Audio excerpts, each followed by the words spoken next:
अब प्रस्तुत है क्षेत्रीय समाचार एकांश भोपाल का कार्यक्रम आपका वोट आपकी सरकार। और ये कार्यक्रम लोकसभा चुनाव परिणामों का विश्लेषण करेगा। और इस कार्यक्रम में विशेषज्ञ के रूप में हमारे साथ हैं प्रोफेसर मनोज कुमार, वरिष्ठ पत्रकार, साथ में श्री अजय वोकिल, वरिष्ठ पत्रकार, समाचार संपादक प्रशांत शर्मा, और इस कार्यक्रम का संचालन कर रहे हैं संजीव शर्मा।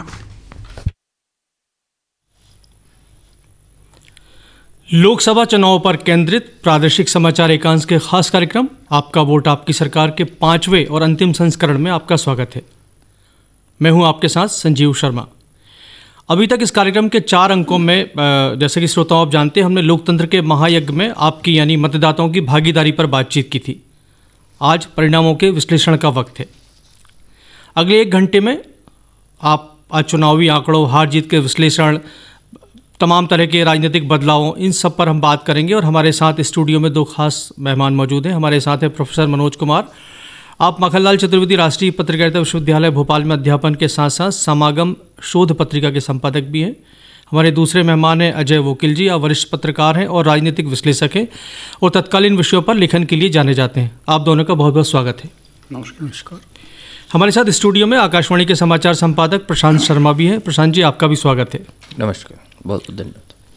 वैसे तो दिन भर चूँकि चुनाव परिणाम चल रहे हैं, सभी लोग टीवी रेडियो के सामने जुड़कर इस बारे में जानकारी भी हासिल कर रहे हैं। फिर भी एक बार हमारे श्रोताओं की जानकारी के लिए हम अपने वार रूम यानी न्यूज़ रूम चलते हैं और जानते हैं क्या है ताज़ा स्थिति। जहां हमारे साथ जुड़ेंगी राणा साहिद, जो हमें इस बारे में बताएंगी। हालांकि ठीक है, जब तक राणा जी हमारे साथ जुड़ रही हैं, हम हमारे सहयोगी प्रशांत से जान लेते हैं कि देश के क्या हालात हैं। वो देश के हालातों से कि कौन सी सीट आगे है, क्या पार्टी आगे बढ़त बना रही है। प्रशांत जी, आप बताइए। जी, लोकसभा की कुल 543 सीटें हैं, जिसमें से 542 सीटों पर आज मतगणना हो रही है। 1 सीट जो है भाजपा पहले ही जीत चुकी थी। अब तक जो परिणाम मिले हैं उसमें जो एनडीए गठबंधन है उसको 296 सीट मिल रही है, जिसमें से 24 पे वो जीत चुके हैं और 272 सीटों पर वो अभी बढ़त बनाए हुए हैं। वहीं इंडिया गठबंधन 201 सीटें लेते दिख रहा है, जिसमें अब तक 7 सीटों पे वो जीत चुका है और 194 सीटों पर वो बढ़त बनाए हुए हैं। इंडिया गठबंधन में बात करें तो भाजपा को 243 और टीडीपी को 16 और जेडीयू को 13 सीटें मिल रही हैं। वही इंडिया गठबंधन में कांग्रेस को 98, सपा को 35 और डीएम के 22 सीटों पर अभी आगे चल रहे हैं। तो वार रूम से खबर मिल रही है कि राणा साहिद हमारे साथ जुड़ गई है। तो चलिए हम राणा साहिद से जानते हैं कि क्या है मध्य प्रदेश के हालात। जी राणा। आज प्रदेश में मतगणना शुरू होने के साथ ही यह स्पष्ट होने लगा था कि भाजपा प्रदेश की सभी 29 सीटों पर जीत दर्ज कर सकती है। अब न केवल स्थिति बिल्कुल साफ हो गई है, बल्कि तमाम नेताएं भी आने लगी हैं।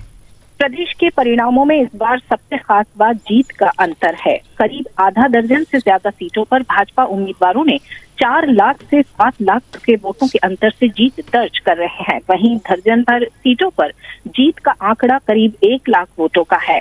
कुछ प्रमुख उम्मीदवारों में पूर्व मुख्यमंत्री शिवराज सिंह चौहान 7,93,000 से ज्यादा वोटों से आगे हैं। वहीं इंदौर में शंकर लालवानी ने एक तरफा मुकाबले में 10,08,077 वोटों से प्रचंड जीत हासिल की है। वहीं टीकमगढ़ से वीरेंद्र कुमार ने 4,03,000 वोटों से जीत दर्ज की। गुना से केंद्रीय मंत्री ज्योतिरादित्य सिंधिया, सागर में डॉक्टर लता वानखेड़े, दमोह में राहुल सिंह लोधी, खजुराहो में वीडी शर्मा के साथ साथ गुना, जबलपुर, होशंगाबाद, देवास, मंदसौर में भाजपा उम्मीदवारों ने 4 लाख से ज्यादा वोटों से जीत दर्ज कर रहे हैं। ये था अब तक का अपडेट। ये थी हमारी सहयोगी राणा साहिद, जो हमारे वार रूम यानी न्यूज़ रूम से बता रही थी भोपाल मध्य प्रदेश की ताज़ा स्थिति। हम अपने विशेषज्ञों की जानकारी के लिए बताना चाहेंगे कि अब तक जो आंकड़े आए हैं उसमें भाजपा को करीब 59.50 मतलब करीब 60% और कांग्रेस को 32% के आसपास वोट मिलते नज़र आ रहे हैं। तो सवाल वही उठता है कि क्या चुनाव परिणाम उम्मीद के अनुरूप हैं, देश के भी और प्रदेश के भी। मनोज जी, शुरुआत आपसे करते हैं। जी, मध्य प्रदेश के तो थोड़े से चौंकाने वाले हैं। देश के तो ठीक है जिस तरह से आना था, और एग्जिट पोल को थोड़ा सा अलग उससे रिजल्ट आया है। लेकिन मध्य प्रदेश में 29 की 29 सीट भाजपा को मिल जाना अपने आप में चौंकाता है। हालांकि विधानसभा के परिप्रेक्ष्य में आप देखेंगे तो जब उमा भारती ने सीट छोड़ी थी और शिवराज जी आए थे तो उमा भारती बहुमत के साथ आई थी। उसके बाद 3-4 चुनाव लगातार शिवराज जी ने जीता, तो ये हो गया था कि उमा भारती न भी रहेगी तो भाजपा के बैनर पर चुनाव जीता जाता है। यही चीज़ अब लोकसभा में मोहन यादव के नेतृत्व में लड़ा गया है और ये बता दिया कि अगर शिवराज नहीं भी हैं तो भी चुनाव जीता जा सकता है। और सबसे बड़ी बात यह है कि ये जो मार्जिन है वो बहुत है। जैसे इंदौर का आपने बताया कि 11 लाख के आसपास है, शिवराज जी 8 लाख के आसपास हैं, ये अपने आप में चौंकाने वाले हैं। और शिवराज जी का तो और लालवानी जी का इसलिए नहीं कि लालवानी जी पिछली बार भी रिकॉर्ड बनाया था, शिवराज जी का सबको पता है कि उनके साथ क्या जनमानस है और वो जीत देंगे। तो मध्य प्रदेश का रिज़ल्ट जो है हर तरह से चौंकाने वाला है। 29 की 29 सीटें, और शायद मेरे ख्याल से देश में अकेला राज्य है जिसने भाजपा को पूरी की पूरी सीट दी है। इतिहास में पहली बार हुआ है। इसके पहले भी 77 के चुनाव में, हालांकि जो पुराना मध्य प्रदेश था, जो एक मध्य प्रदेश था, उसमें से भी एक सीट जो है वो छिंदवाड़ा की जनता पार्टी नहीं जीत पाई थी और बाकी 39 सीटों पर जो है वो जनता पार्टी जीती थी। हाँ अजय, ये ठीक कह रहे हैं आपकी। एक छिंदवाड़ा ऐसी सीट होती थी जिसको मान के चलते थे कि जीत रही है कांग्रेस, वो इस बार वो भी लूज कर गई। 26 साल बाद छिंदवाड़ा में भाजपा को जीत। ये पहली बार हुआ है मेरे ख्याल मध्य प्रदेश के इतिहास में 1956 के बाद से कि छिंदवाड़ा सीट बीजेपी जीती है, केवल एक उपचुनाव को छोड़ करके। लेकिन वो भी एक बहुत अल्प समय के लिए था, मतलब 1-1.5 साल वो सीट रही और उसके बाद फिर वो कांग्रेस ने वो सीट जीत ली थी। कुछ ऐसा भी लगता है संजू जी कि ये जो रिज़ल्ट आए हैं, ये जो लाडली बहना स्कीम है उसका भी असर दिख रहा है कि अगर ऐसा लगा कि मान लो हम सीट छोड़ देंगे तो ऐसा नहीं हो सरकार दूसरी आई और हमको ये 1200 रुपये देना खत्म हो जाएगा, तो वो एक वजह वो भी है कि जिसमें वोट प्रतिशत भी बढ़े हैं। अच्छा, सबसे जो खास बात आज इस चुनाव परिणाम की है इंदौर को लेके है कि इंदौर में नोटा ने देश के चुनावी इतिहास में सबसे ज़्यादा मत हासिल किए हैं। जब हम लोग इस कार्यक्रम को शुरू कर रहे थे तब तक ही करीब 2.25 लाख वोटों के आसपास मत जो है नोटा के नाम पे जा चुके थे। मतलब कि वहाँ जो बसपा के कैंडिडेट हैं वो तीसरे स्थान पर है, नोटा दूसरे स्थान पर है। तो एक तरह का ये रिकॉर्ड है चुनावी इतिहास में कि नोटा को सबसे ज़्यादा वोट मिले। अब चूँकि बात इंदौर की कर रहे हैं तो एक बार इंदौर चलते हैं। हमारे साथ वहाँ से मनिंद्र दुबे हमारे संवाददाता हैं, जुड़ रहे हैं, पूछते हैं। मनिंद्र। हाँ जी संजीव सर, नमस्ते। अच्छा, ये बताओ, इंदौर वैसे भी रिकॉर्डों का शहर माना जाता है, बहुत सारे रिकॉर्ड इंदौर के नाम पे। इस बार नोटा ने भी रिकॉर्ड बनाया है और जो सांसद अब बन रहे हैं या मौजूदा सांसद भी शंकर लालवानी ने भी, वो भी करीब 10.5-11 लाख वोटों से जीत गए। तो क्या वजह रही इसकी? संजीव सर, देखिए इंदौर में जब चुनावी गतिविधियां शुरू हुई थी उस वक्त लग रहा था कि चुनाव रोचक होगा। और चूंकि जैसे अमूमन प्रदेश में होता है कि भारतीय जनता पार्टी और कांग्रेस के बीच मुख्य मुकाबला रहता है, लेकिन एन वक्त पर जब कांग्रेस के प्रत्याशी अक्षय कांति बम ने अपना नाम वापस ले लिया था, उसके बाद से थोड़ा सा जो मतदाताओं के रुझान में भी परिवर्तन आया था और ऐसा लग रहा था कि शायद जो जीत का मार्जिन है उस पर कुछ फर्क पड़ेगा, लेकिन ऐसा कुछ हुआ नहीं। हालांकि वोटिंग का परसेंटेज जब चौथे चरण में वोट हुए थे 8 सीटों के लिए तो इंदौर का सबसे कम रहा था 61.67%। लेकिन अंततः शंकर लालवानी ने मुझे लगता है कि लोकतंत्र के इतिहास की सबसे बड़ी जीत हासिल की। अभी तो आधिकारिक रूप से बाद में पता चलेगा। शंकर लालवानी को टोटल वोट डाले गए थे 15 लाख से अधिक, जिसमें से 12,26,751 वोट इनको मिले हैं और अपने निकटतम प्रतिद्वंदी से 11,75,092 मतों से जीते हैं। मुझे लगता है ये देश की एक बहुत बड़ी जीत है और इंदौर के नाम एक जीत का रिकॉर्ड। और दूसरा रिकॉर्ड आया है नोटा के नाम, जो कि 2,18,674 मतों का जो समर्थन है वो नोटा को मिला है। तो मुझे लगता है कि ये एक नोटा और 2 रिकॉर्ड, एक स्वच्छता के 7 बार के रिकॉर्ड के बाद के रिकॉर्ड 2-2 हैं, ये इंदौर के खाते में और जुड़ गए। बिल्कुल सही है। सफाई के साथ इंदौर अपना जो है डेमोक्रेसी में लोकतंत्र का भी उन्होंने रिकॉर्ड बनाया, इतिहास में नाम दर्ज किया है। ठीक है मनिंद्र, जरूर आपसे फिर आगे भी बात करेंगे। जी सर। जो हम जैसे बात कर रहे थे कि नोटा, अच्छा जी, मतलब नोटा को इतने वोट मिलना, आप कभी बिहार में किसी एक चुनाव में, बिहार में गोपालगंज का अभी तक का रिकॉर्ड है वो करीबन 51,000 समथिंग का था, लगभग 52,000 से कुछ कम है। ये अभी तक का हाईएस्ट रिकॉर्ड था। और उसके बाद ये इंदौर का जब रिकॉर्ड बनने जा रहा है, ये तो 2.25 लाख का, और ये तो शायद सालों तक नहीं टूट पाएगा, ऐसा मुझे लगता है। क्योंकि जो अभूतपूर्व स्थिति इंदौर के अंदर बन गई थी, ऐसी स्थिति किसी चुनाव के अंदर बने, ये भी अपने आप में बहुत असाधारण घटना है। तो मेरे ख्याल से ये तो अभूतपूर्व स्थिति है कि कोई ऐसी स्थिति बने और उसमें नोटा को लोग वोट दे दें और कोई पार्टी नोटा को अपना प्रत्याशित घोषित कर दे। सबसे बड़ी बात यह है कि कांग्रेस ने ये अपील की थी लोगों से कि साहब हमारा प्रत्याशी चूंकि नहीं है मैदान के अंदर, तो आप नोटा को वोट करिए। और मुझे लगता है कि जो कांग्रेस के जो कमिटेड वोटर हैं, जो कट्टर कांग्रेसी वोटर हैं, उन्होंने किसी और को देने के बजाय नोटा को वोट देना ज़्यादा पसंद किया और उसका परिणाम ये हुआ कि आज नोटा का रिकॉर्ड बन गया है। मनोज जी, आप कैसे देख रहे हैं?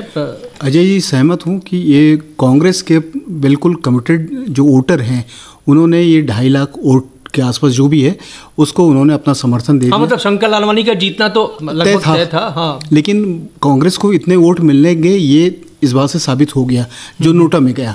हालांकि नोटा को इस मायने में थोड़ा सा ठीक नहीं मानना चाहिए, वो बेकार गए, वो किसी के पक्ष में जाना नहीं है, ना कांग्रेस के ना भाजपा के, तो थोड़ा सा वो हुआ। लेकिन एक रिकॉर्ड तो बना, और मध्य प्रदेश में जितने रिकॉर्ड बने उसमें एक शामिल ये नोटा भी हो गया। हमारे सहयोगी प्रशांत खुद भी इंदौर या मालवा बेल्ट से हैं, तो उनसे भी जानते हैं कि इंदौर का जो ये राजनीतिक परिदृश्य है वो उसको कैसे देख रहे हैं। देखिए, इंदौर में नोटा को करीब 14% वोट मिले हैं और वो नंबर 2 पे रहा है। निश्चित रूप से ये एक तरीके से शंकर लालवानी के सामने कोई विकल्प ही नहीं था, तो लोगों ने नोटा के उस पर वोट डाला। लेकिन ये जो वोट है, सही कह रहे थे आप कि वो एक तरीके से जाए गए, क्योंकि अभी तक इलेक्शन कमीशन ने ये स्पष्ट नहीं किया है कि अगर नोटा में जो वोट डलते हैं उसको किस तरीके से लिया जाता है। और ये आगे देखना होगा कि अगर इस तरह से नोटा को, अगर कभी ऐसी स्थिति बने कि नोटा ही अगर नंबर 1 पे आ जाए, तो फिर उसको किस तरीके से इलेक्शन कमीशन ले, इस पे भी थोड़ा सा मुझे लगता है स्पष्ट है। अभी परसों जो उनसे सीईओ अनुपम राजन जी से बात हो रही थी हमारी, इलेक्शन कमीशन के बहुत साफ निर्देश हैं कि NOTA is not a candidate. ये नोटा केवल एक विकल्प है कि आप किसी को नहीं देना चाहते हैं तो आप उसको उस पर वोट करिए, लेकिन इसका मतलब ये नहीं कि आप एक सकारात्मक वोट दे रहे हैं। ये एक तरह का नकारात्मक नहीं जी। जो सुनिए, दूसरी बात यह है कि अगर ऐसी स्थिति बनती, मान सपोज करिए कि मान लो नोटा को ही ललवानी से ज़्यादा वोट पड़ जाते, तो क्या होता?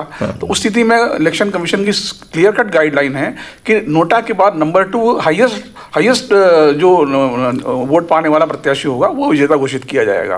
क्योंकि अब यहाँ तो ऐसी स्थिति बनी नहीं, तो शंकर लालवानी नोटा के बावजूद भी नंबर 1 है, तो इसलिए कोई नोटा का यहाँ प्रतीकात्मक महत्व है, केवल प्रतीकात्मक। एक तरीके से वो ये है कि हम किसी के साथ नहीं है, आप किसी को नहीं देना चाहते, मतलब वो एक वर्चुअल कैंडिडेट है, एक तरह का फिजिकल कैंडिडेट नहीं है। जी मनोज जी, आप कुछ? हाँ, खजुराहो में भी देखिए कि वहाँ पर बीडी शर्मा के सामने कोई प्रत्याशी नहीं था, लेकिन वहाँ नोटा का कोई असर नहीं देखने को मिला, नोटा के साथ कोई नहीं गया और बीडी शर्मा क्लियर कट चुनाव जीत गए। बीडी शर्मा का मार्जिन आया है क्या? विनिंग मार्जिन अभी नहीं आया, 4 लाख के करीब, 5.25 लाख वोटों से आगे। वो भी, और वहाँ फॉरवर्ड ब्लॉक के कैंडिडेट को समर्थन दिया था, कांग्रेस ने भी, समाजवादी पार्टी ने भी वो कर लिया। लेकिन प्रजापति हैं, उनको रिटायर्ड आईएएस, उनको समर्थन दे दिया था, लेकिन वो तो खैर वो ज्यादा मतलब निश्चित तौर पे कांग्रेस की अपील का असर इंदौर में पड़ा है। मतलब इंदौर जो कांग्रेस के मतदाता थे, नोटा को 2-2.5 लाख वोट मिल जाना बहुत बड़ी बात है, इसमें कोई शक नहीं। अब वही फिर हम लोग का जो शुरुआती प्रश्न था कि देश के दूसरे राज्यों से तुलना करें तो मध्य प्रदेश में मतदाताओं ने मौजूदा सरकार पे पहले से ज़्यादा भरोसा जताया है। मतलब ऐसी क्या घुट्टी पिलाई भाजपा ने कि बिल्कुल यहाँ मतदाता एक तरफा मतदान करने, ऐसा लग रहा है कि पूरे देश में मध्य प्रदेश में अकेला मोदी का जादू चला है, और वो जो मोदी का जादू दिख रहा है वो मध्य प्रदेश में 29 सीटों पे दिख रहा है, क्योंकि किसी का परसेंटेज कम नहीं हुआ। ये माना जा रहा था कि पिछले चुनाव के मुकाबले अगर वो 5 लाख से जीता, इस बार 3 लाख से जीतेगा, लेकिन ऐसा भी नहीं हुआ, बल्कि वोट बढ़कर आए, तो जीत का प्रतिशत भी बढ़ा है। तो ये मान के चलना चाहिए। ये तो हो रहा है ना कि बीजेपी का वोट परसेंटेज जो है, पिछली बार बीजेपी ने 37% वोट लेकर के सरकार बनाई थी, और सीटें उनकी 303 आ गई थी। अब अगर जैसा आपने बताया अभी शायद कितना 59% आप बता रहे थे? हाँ, 59% वोट है, लेकिन सीटें घट रही हैं। और इस पूरे वोट प्रतिशत बढ़ने में मध्य प्रदेश का बड़ा योगदान माना जाएगा कि जहाँ पर बहुत ही बड़ी मार्जिन से, बहुत ही बड़े अंतर से प्रत्याशी जीत रहे हैं। अगर 12 लाख रुपए, मेरे ख्याल से ये तो अभी तक का ऑल टाइम हाईएस्ट रिकॉर्ड होगा अगर 12 लाख से कोई प्रत्याशी जीत रहा है किसी पार्टी का। लेकिन इसमें देखिए, इस जो मोदी जी की जो लहर थी उसमें छिंदवाड़ा सीट भी एक जो माना जाता था कि एकदम कांग्रेस का गढ़ है, और बताते हैं कि वहाँ करीब सालों से कांग्रेस का ही वहाँ था। 26 साल बाद छिंदवाड़ा में जो है बीजेपी ने जीत दर्ज की है। बिल्कुल। तो वो 26 साल पहले भी केवल उपचुनाव में जीते थे पटवा जी। हाँ, उपचुनाव, और वो भी उसके बाद तो इलेक्शन ही हो गए थे डेढ़ एक साल बाद। हाँ। वो सीट असल में क्या हुआ था कि 1996 के अंदर हवाला कांड में कमलनाथ जी का नाम आने के कारण उनको जो है इस्तीफा देना पड़ा था। तो कांग्रेस ने उनकी पत्नी को टिकट दिया था उनकी जगह पर, और उनकी पत्नी जीत भी गई थी। लेकिन चूंकि कमलनाथ फिर से मेन स्ट्रीम में आना चाहते थे, तो उन्होंने अपनी पत्नी से इस्तीफा दिलवाया और उपचुनाव करवाया। उपचुनाव में जो है फिर ये है कि पटवा जी खड़े हो गए बीजेपी की तरफ से। तो पटवा जी ने इतना ज़बरदस्त प्रचार किया, और कुछ जिसमें कहते हैं कि दिव्या सिंह की भी कहीं ना कहीं एक भूमिका रही, और वो झटका देने की उद्देश्य से कमलनाथ जी उस चुनाव में हार। हालांकि बहुत ज़्यादा मार्जिन से वो नहीं जीते थे, लेकिन फिर भी वो जीतना उनके लिए मायने रखता था। उसके बाद फिर क्या, फिर सरकार गिर गई और फिर से इलेक्शन हो गए 19 मार्च, तो फिर कमलनाथ फिर से आए और फिर से वो जीते रहे। जैसे हम लोग अभी छिंदवाड़ा की बात करते हैं, ऐसे ही गुना और राजगढ़ दो और ऐसी सीटें थी जिन पे प्रदेश ही नहीं देश की नज़र थी। गुना इसलिए कि सिंधिया जी को अपनी पिछली पराजय का दाग धोना था, और राजगढ़ इसलिए कि दिग्विजय सिंह भी भोपाल से पराजित होकर गए थे, उनका गृह राज्य वहाँ के राजा रहे हैं, तो ऐसा माना जा रहा था कि वो अच्छे कैंडिडेट वहाँ साबित होंगे। तो हम लोग इस पर बातचीत शुरू करें इससे पहले एक बार गुना चलते हैं, जहाँ से रोहित गोस्वामी हमारे साथ जुड़ गए हैं। तो रोहित से जानते हैं कि सिंधिया जी की इस दमदार जीत का राज क्या है, मतलब वहाँ उन्होंने क्या समझा है। रोहित, आप सुन पा रहे हैं? जी सर, मैं सुन पा रहा हूँ सर। अच्छा, तो बताइए जरा, सिंधिया जी को जो बड़ी ज़बरदस्त जीत मिली है, पिछले चुनाव की तुलना में देखें तो एक तरह से रिकॉर्ड मार्जिन से जीत रहे हैं। जी बिल्कुल सर, आज हुए मतगणना के बाद ये स्थिति काफ़ी साफ हो गई है, और कहीं ना कहीं उनका जो क्षेत्र प्रचार रहा है और लगातार उनका जो जनसंपर्क रहा है, वो वाकई आज चुनाव परिणाम के घोषित होने के बाद देखने को मिला। और आज क्योंकि जो मतगणना संपन्न हुई है उसमें 7 मई को जो आज शासकीय पीजी कॉलेज गुना में हुई है, तो जिले की चारों विधानसभा जिनमें गुना संसदीय क्षेत्र की विधानसभा गुना, बमौरी और राजगढ़ संसदीय क्षेत्र की विधानसभा राघोगढ़ एवं चाचौड़ के लिए मतगणना के बाद आज की स्थिति इस प्रकार रही कि आज मतगणना के बाद जारी परिणामों में संसदीय निर्वाचन क्षेत्र गुना की विधानसभा बमौरी भाजपा के प्रत्याशी ज्योतिरादित्य सिंधिया 76,228 मतों से आगे रहे। कांग्रेस के यादवेंद्र सिंह यादव को 43,462 मत मिले। वही विधानसभा गुना में भी ज्योतिरादित्य सिंधिया 86,897 मतों से आगे रहे। यहाँ कांग्रेस के यादवेंद्र सिंह यादव को 37,597 मत मिले। संसदीय निर्वाचन क्षेत्र राजगढ़ अंतर्गत चाचौड़ा की बात की है तो यहाँ भाजपा के रोडगल नागर 9,721 मतों से आगे रहे, उन्हें 88,077 मत प्राप्त हुए। वहीं कांग्रेस के दिग्विजय सिंह को 78,356 मत मिले हैं। विधानसभा राघोगढ़ की यदि बात की है तो यहाँ कांग्रेस के दिग्विजय सिंह को 11,537 मतों से आगे रहे, उन्हें 93,177 मत प्राप्त हुए। वहीं भाजपा के रोडमल नागर को भी नहीं। रोहित, अभी आप ना केवल रोहित आप गुना के बारे में बताइए, बस सिंधिया जी के बारे में, चूंकि इसके लिए राजगढ़ के लिए हम राजगढ़ भी जाएंगे और वहाँ अपने जो संवाददाता उनसे बात भी करेंगे। सर। तो गुना में जैसे कि पहले शिवराज सिंह को बोलते थे पाँव वाले भैया, लेकिन इस बार ऐसा देखा गया कि महाराज खुद भी गांव-गांव घूमे हैं और मेहनत की है। तो हम अपने विशेषज्ञों से ही जानेंगे, आप वहाँ चूंकि फील्ड में थे तो आपको कैसा लगा इस बार सिंधिया जी ने कुछ अपने चुनाव प्रचार की रणनीति में बदलाव किया था? चुनाव रणनीति के बदलाव की यदि बात की जाए तो इस बार उन्होंने बिल्कुल धरातल पर उतर के अपना चुनाव प्रचार किया, और चाहे गांव जाना हो या शहर में हो या फिर यहाँ पे गुना में खेल गतिविधियों के बारे में बात की जाए, सांसद प्रतियोगिता की बात की जाए, तो उन्होंने बराबर सहभागिता करी, और कहीं ना कहीं यहाँ की जनता को उनके प्रति एक अपनापन सा महसूस हुआ, जो उन्हें मतलब कहना चाहिए जिन पर उन पर विश्वास किया उन्होंने। सर ठीक है रोहित। अजय जी, सिंधिया जी की जीतना तो लगभग तय लग रहा था, लेकिन अच्छे मार्जिन से जीते हैं, और पिछले बार के सारे जो दाग उनके ऊपर लग गए थे वो सब उन्होंने धो दिए हैं। तो आप कैसे देख रहे हैं इस जीत को? नहीं, देखिए, गुना शिवपुरी सीट तो वैसे भी सिंधिया परिवार की जो है वो पारंपरिक सीट रही है। पिछला चुनाव जरूर एक तरह का सेटबैक था उनके लिए, कि वो शायद अति आत्मविश्वास में रहेगी हम इस बार हम जीत जाएंगे। और बीजेपी ने जिस तरह से एक रणनीति बनाई और एक जाल बिछाया इस तरह का चुनाव का, तो उन्हीं के आदमी को टिकट दे करके उन्होंने मात देने की कोशिश की और वो उसमें सफल भी रहे। और ये सिंधिया जी के लिए बहुत बड़ा झटका था कि वो अपने घर में ही मात खा गए थे। तो उसके बाद जो बाकी स्थिति पता ही है, जब कांग्रेस छोड़ के इधर आ गए, सरकार गिर गई बीजेपी, और अब बीजेपी में काफ़ी हद तक वो एडजस्ट हो चुके हैं और केंद्र में मंत्री हैं। और लेकिन इसके बावजूद भी उन्होंने, मुझे लगता है कि इस चुनाव में कहीं कोई कसर नहीं छोड़ी है और अपनी महाराज छवि को से मुक्त होने की पूरी कोशिश की है। उनका पूरा परिवार लग गया था, उनकी पत्नी जो है वो भी प्रचार में लगी थी, उनके बच्चे भी लगे थे। तो कुल मिला के उन्होंने ये मैसेज देने की कोशिश की, भाई मैं महाराज नहीं हूँ, मैं आपके बीच का जनप्रतिनिधि हूँ।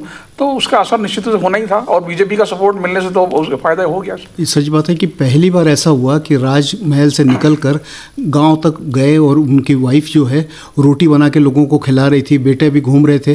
तो एक उसका भी असर हमारा जो समाज है बड़ा संवेदनशील है, इन चीज़ों को लेता उनको लगा कि हाँ ये अब हमारे बीच आ गए हैं। और शायद जीत का एक बड़ा कारण ये भी है। हाँ, प्रतीक है बड़ा। वैसे भी बहुत सीट मतलब वैसे ही उनके इलाके की रही है और बीजेपी का सपोर्ट मिलने से उनको एक बहुत बड़ा फायदा हो गया। इन चुनाव परिणाम जो आए, अब कहीं ना कहीं इसका श्रेय निश्चित तौर पर राज्य सरकार को भी जाएगा और डॉक्टर मोहन यादव अभी 6 महीने पहले ही कामकाज संभाला है और निश्चित तौर पर ये श्रेय उनको मिलेगा। तो क्या हम मुख्यमंत्री मोहन यादव की बाइट अभी थोड़ी देर पहले हमने सुनी थी, उन्होंने एक प्रतिक्रिया दी थी, तो हम अपने श्रोताओं को सुना सकते हैं।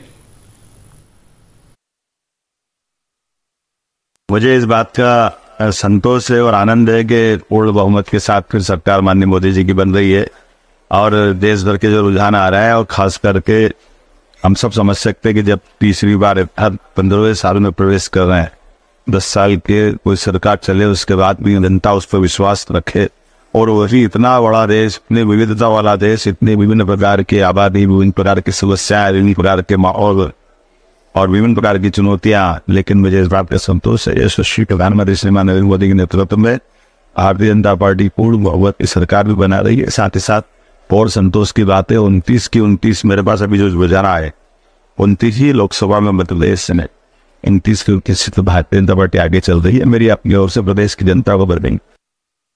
ये थे मुख्यमंत्री डॉक्टर मोहन यादव। अब से कुछ देर पहले उन्होंने बातचीत में अपनी प्रतिक्रिया जाहिर की थी। तो मनोज जी, आपसे ही पूछते कि सरकार के 6 साल के कामकाज के ऊपर एक तरह से मोहर रही है जनता की। 6 साल 6 महीने 6 महीने के 6 महीने के हाँ 6 महीने के काम को लेकर जनता ने भरोसा जताया और 29 की 29 सीट जो अपन बात करें कि 26 साल बाद या जो पहली बार ऐसा हुआ है कि 29 सीटें मिल रही हैं, तो अपने आप में ये बात है कि मोहन यादव और साथ में मोदी और मोहन यादव की जोड़ी ने इस जीत के लिए अपना श्रेय लेते हैं, क्योंकि ये नेता हैं, मुख्यमंत्री हैं, तो मोदी जी को उनका आभार मानना एक बनता है। लेकिन दोनों ने मिलकर अगर नहीं होते तो शायद इस तरह का परिणाम नहीं आता। मोदी जी का जादू चला है और मोहन यादव की मेहनत, तो दोनों ने मिलाकर रिजल्ट को पलट दिया है। तो मोहन मोदी या मोदी मोहन की जोड़ी पे आप क्या कहेंगे अजय जी? निश्चित रूप से हम ये मान सकते हैं कि अब वो उनके मुख्यमंत्री की कुर्सी उनकी सुरक्षित हो गई है एक तरह से, और जो रिजल्ट उन्होंने दिया है मोदी जी का तो खैर उसमें योगदान था ही, क्योंकि मोदी जी ने मध्य प्रदेश में 8 सभाएं की, 2 रोड शो किए। तो उसकी तुलना अगर हम इंडिया गठबंधन से करें, अगर राहुल गांधी से, उन्होंने 5 सभाएं की थी, हालांकि रोड शो नहीं किया, लेकिन जिन इलाकों में आदिवासी, खास करके आदिवासी इलाकों में सभाएं की थी वहाँ उनको कोई उसका लाभ नहीं मिला। जबकि मोदी जी ने जो है लगभग सभी क्षेत्रों के अंदर अलग अलग तरह सभाएं रोड शो की, तो उसको फायदा हम भाजपा को उसका चुनाव में फायदा मिला है। और इसीलिए जो हैवी मार्जिन हम देख रहे हैं चुनाव जीतने का, एक बड़ा कारण उसका हो सकता है। एक बड़ी बात और देखने को मिली है कि जैसे मंडला की सीट में फग्गन सिंह कुलस्ते विधानसभा चुनाव हार गए थे, तो लोगों को लग रहा था कि ये चुनाव हार जाएंगे, लेकिन वहाँ भी उन्होंने प्रचंड बहुमत के साथ 1 लाख से ज़्यादा वोटों से जीत। सतना में भी यही हुआ है, गणेश सिंह चुनाव हार गए थे लोकसभा का, अब में विधानसभा का, लेकिन वो जीत गए वो। तो जैसे उत्तर प्रदेश के बारे में कहा जा रहा है कि शायद वहाँ उम्मीदवारों के चयन में पार्टी से, मतलब भाजपा से कुछ गलतियाँ हुई, इस वजह से सीट निकल गई। तो क्या मध्य प्रदेश में ये माने कि उम्मीदवारों के चयन में भी बड़ी सावधानी बरती गई और उसका फ़ायदा मिला। जैसे गणेश सिंह और इनकी बात करें, कुलस्ते जी की, दोनों हारने के बाद भी उन्हें फिर से चुनाव मैदान में उतारा पार्टी ने। देखिए, कुछ प्रत्याशियों के चयन पर सवाल तब भी उठ रहे थे कि भाई ये जीत निकाल पाएंगे कि नहीं निकाल पाएंगे। जैसे कम से कम 4-5 सीटें ऐसी थी जिनको लेकर के प्रश्न लगा हुआ था कि भाई इनको टिकट देना उचित था या नहीं था। लेकिन जो चुनाव परिणाम है उन्होंने सब कुछ सबसे साबित किया कि वो फैसला सही था। उसका सबसे बड़ा कारण है कि जन समर्थन है। मध्य प्रदेश के अंदर चूंकि भाजपा और कांग्रेस के बीच सीधा मुकाबला होता है और कांग्रेस ने कोई चुनाव उस तरह से लड़ाई नहीं मध्य प्रदेश के अंदर, केवल कैंडिडेट जो है प्रत्याशी अपना चुनाव अपनी अपनी सीटों में लड़ते रहे। संगठन के तौर पर कहीं कांग्रेस दिखाई नहीं पड़ी, कोई ऐसा उनकी कोई रणनीति नहीं थी और कुछ ऐसे, और चुनाव आते आते तक कांग्रेस छोड़ करके बीजेपी में शामिल लोग होते रहे। इससे भी एक मैसेज जाता है, पूरा एक मनोवैज्ञानिक दबाव पड़ता है कि भाई इस पार्टी की जो है वो स्थिति ठीक नहीं है और लोग इसलिए छोड़ के चले आ रहे हैं। इसका भी फायदा बीजेपी को मिला है। दूसरी बात है कि सरकार और संगठन के बीच समन्वय की जो बात है, मध्य प्रदेश में चूंकि वो प्रदेशाध्यक्ष वी.डी. शर्मा खुद भी लड़ रहे थे खजुराहो से चुनाव, लेकिन संगठन और सरकार के बीच संबंध ठीक रहा है तो उसका भी फायदा मिला है। कई कारण हैं अलग अलग, लेकिन कुल मिला के जनता, मध्य प्रदेश की जनता मानस बना चुकी थी कि बीजेपी को वोट करना है, कुल मिला के है। इसलिए दूसरे राज्यों में जैसा एक दुविधा थी या कन्फ्यूजन रहा, चाहे अलग अलग समीकरणों के कारण, वैसा मध्य प्रदेश में कहीं नहीं था। हम लोग चूँकि सरकार के और कामकाज की बात करें तो इसमें शिवराज जी का जिक्र ना हो ये संभव नहीं है। शिवराज जी का कामकाज भी इस विधानसभा में सरकार बनाने में कामयाब रहा है और इस बार वो विदिशा लोकसभा सीट से उम्मीदवार थे और बहुत अच्छे, मतलब ये सब जानते हैं, हम सब लोग मीडिया में लोग जानते हैं कि इस बार हार जीत की बात नहीं थी, कितने मार्जिन से जीतते हैं इसकी बात थी और वो कामयाबी रहे उस मार्जिन को बनाने में। तो इस पर और बात करें इससे पहले एक बार रायसेन चलते हैं, जहाँ से हमारे संवाददाता विनीत माहेश्वरी हमारे साथ जुड़ रहे हैं। विनीत, आप सुन पा रहे हैं? जी सर, मैं आपको सुन पा रहा हूँ, बिल्कुल। अच्छा, तो विनीत, ये तो तय था कि शिवराज जी जीतेंगे और अच्छे मार्जिन से जीतेंगे, लेकिन जिस तरह से, जिस प्रचंड बहुमत से वो जीते हैं, तो आप कैसे देख रहे हैं? आप तो फील्ड में थे काफ़ी लंबे समय तक। निश्चित तौर पर पूर्व मुख्यमंत्री शिवराज सिंह चौहान की विदिशा रायसेन संसदीय क्षेत्र में साख दाव पर लगी थी और विदिशा रायसेन संसदीय क्षेत्र से 5 बार वो सांसद पहले भी रह चुके थे। इसके बाद प्रदेश के मुख्यमंत्री के तौर पर उन्होंने 18 साल का कार्यकाल किया। विदिशा रायसेन संसदीय क्षेत्र में जनता ने उन्हें अपार स्नेह दिया और 8,21,000 मतों से उन्होंने बढ़त दर्ज कराई है और कांग्रेस को करीब 3 लाख वोटों से संतुष्टि करना पड़ी है। यहाँ पर प्रताप भानु शर्मा को कांग्रेस ने अपना उम्मीदवार बनाया था और जल्द ही जिला निर्वाचन अधिकारी द्वारा पूर्व मुख्यमंत्री शिवराज सिंह चौहान को जीत का प्रमाण पत्र दिया जाएगा। पॉलिटेक्निक कॉलेज में मतगणना अंतिम चरणों में है और जल्द ही पूर्व मुख्यमंत्री शिवराज सिंह चौहान भी पॉलिटेक्निक कॉलेज पहुंचकर जिला निर्वाचन अधिकारी से जीत का प्रमाण पत्र हासिल करेंगे। और निश्चित तौर पर यह भी देखा गया कि लाडली बहना योजना जो उन्होंने प्रारंभ की थी उसका उन्हें सीधा फायदा मिला और बहनों ने उन्हें काफी स्नेह दिया और 8,21,000 मतों से उन्होंने अपनी बढ़त दर्ज कराई है। ठीक है विनीत, आप लगातार नज़र रखिए, अगर शिवराज जी आते हैं और आपकी बात हो पाती तो हम उनकी बाइट भी अपने श्रोताओं को सुनाएंगे, उनकी प्रतिक्रिया भी। लेकिन इसके पहले हम अपने विशेषज्ञों से जानें कि 8 लाख, अगर इंदौर में नोटा की जगह कोई उम्मीदवार होता तो शायद शिवराज जी सबसे ज़्यादा मार्जिन से जीतने वाले उम्मीदवार हो सकते थे।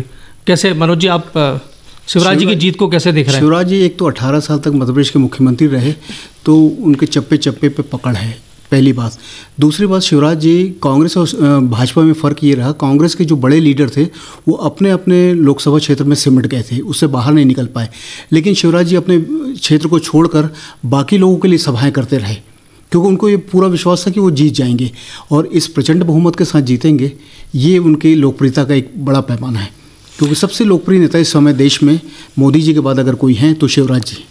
अजय जी, जिस तरह से शिवराज जी ने जीत दर्ज की है और पहले भी मोदी जी भी अपनी सभा में कह के गए कि वो केंद्र में ले जाके एक बड़ी जिम्मेदारी देने वाले हैं, अब जो राजनीतिक परिस्थितियां बनी हैं देश में सरकार के बाद, हालांकि थोड़ा सा अभी जल्दीबाजी होगी इस पर बात करना, लेकिन फिर भी आप शिवराज जी की बड़ी भूमिका देखते हैं आप केंद्र में?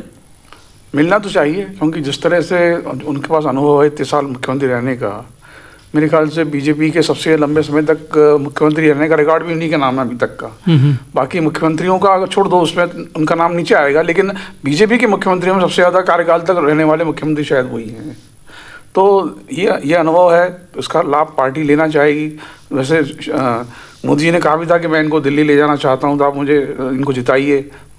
तो अब क्या भूमिका उनकी होगी ये तो अभी वहीं तय होगा दिल्ली में, लेकिन हो सकता है कि बड़ी जिम्मेदारी उनको मिले, इसकी तो उम्मीद की जा सकती है। परिणाम आने के बाद क्या सीन बनता है केंद्र में, उसके बाद इनकी जिनकी भी भूमिकाएं हैं, केवल शिवराज जी की नहीं, वो सब बाद में तय होंगी, लेकिन शिवराज जी उनमें भारी पड़ेंगे, आगे निकलेंगे, उनको बड़ी जिम्मेदारी दी जाएगी, इसकी तो उम्मीद की जा सकती है। प्रदेश में तो बड़े मार्जिन से जीत दर्ज हो रही है, हम सुन भी रहे हैं। एक बार हम फिर प्रशांत से जानते हैं कि देश के क्या हालात हैं, ताकि हमारे जो श्रोता अगर हमारे कार्यक्रम से जुड़े हैं वो भी अगर कुछ सीटें कम ज़्यादा हुई हैं तो वो भी समझ सकें। जी प्रशांत जी, 543 सीटों पर जो चल रहा है मतगणना, उसमें एनडीए को अब तक 294 सीटों पर बढ़त है या वो जीते हैं।